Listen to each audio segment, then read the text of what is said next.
अब तक आपने देखा कि मार्कस की जिंदगी में 10 सदियां बीत चुकी है और इन 10 सदियों में उसका इंसानी पहलू खुद कहीं खो चुका था। एक रात अपनी भूख शांत करने के लिए शिकार पर निकले मार्कस की निगाहें अरसे बाद किसी इंसानी शरीर यानी एंजेला को देखती है, जो डरी सहमी लैंप की रोशनी में बमुश्किल अपने घर पहुंचती है और अपने पिता से मार्कस के बारे में पूछती है। कौन मार्कस पिताजी? और क्या है उसकी दास्तान? अब आगे।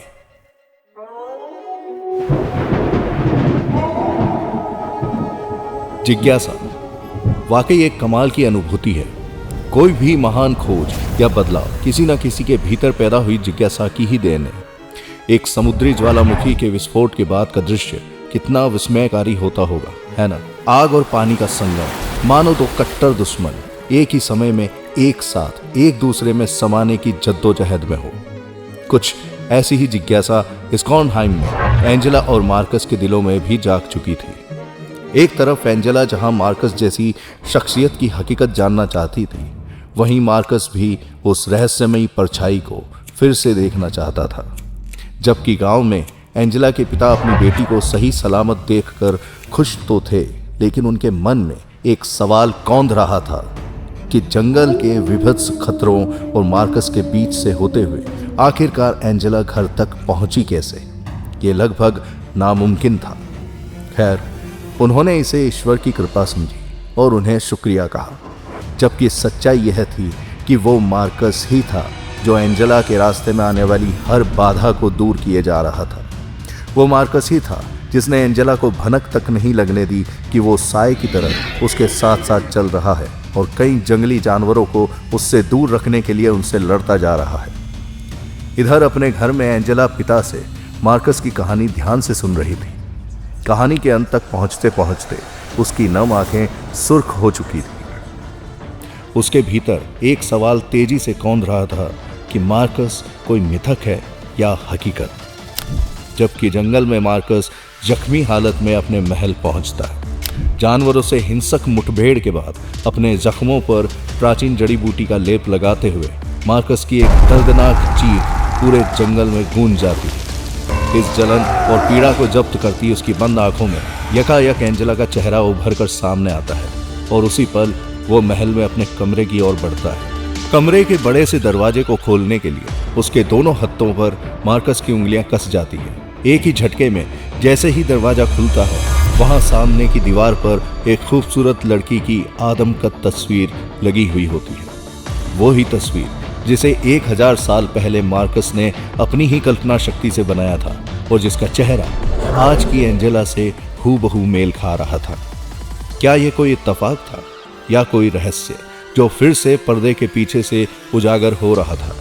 जो भी हो, मगर इस क्षण ने मार्कस को भावुक कर दिया था। जानवर की तरह जीते जीते अनायास ही आज उसका इंसानी दिल धड़कने लगा था। इसी भावावेश में उसकी आंखों से आंसू की एक बूंद जमीन पर गिरती है। वो चौंकता है और दूसरी बूंद को जमीन पर गिरने से पहले हथेली में थाम लेता है। इतने में ही उसके भीतर अंतर्मन में एक आवाज उठती है, क्या देख रहे हो मार्कस? क्या तुम्हें सच में लगता है कि वो फिर से आएगी? क्या तुम्हें सच में लगता है कि वो तुम्हें फिर से दिखाई देगी? 1000 सालों से इस महल के आसपास इंसान तो दूर, कोई परिंदा भी नहीं आया है। मार्कस, तुम एक दैत्य रूपी कहानी बन चुके हो। भूल जाओ उसे, ये बस तुम्हारा वहम है।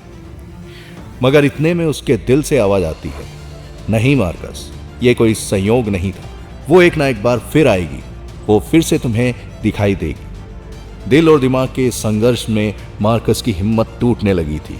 वो श्राप जिसे सहते हुए उसने सदियां बिता दी थी, वो अब उससे निकलना चाहता था। एक एक पल अब उससे युगों सा प्रतीत होने लगा था और आखिरकार वो खुद को खत्म करने का निर्णय ले लेता है। अपने इस निर्णय पर अमल करने के लिए मार्कस महल की छत पर पहुंचता है ताकि वहां से नीचे खाई में छलांग लगा वो अपनी जान ले सके। मगर जैसे ही वो कदम आगे बढ़ाता है, एक जानी पहचानी गंध उसके नथुनों से टकराती है। बरसों बाद उसे अपने महल में इंसानी गंध का एहसास होता है। अपनी इस उधेड़ बुन में फंसे मार्कस को भनक तक नहीं लग पाई थी कि कब कोई इंसान महल में ही नहीं बल्कि उसके कक्ष में घुसकर उस खूबसूरत तस्वीर को देख चुका है।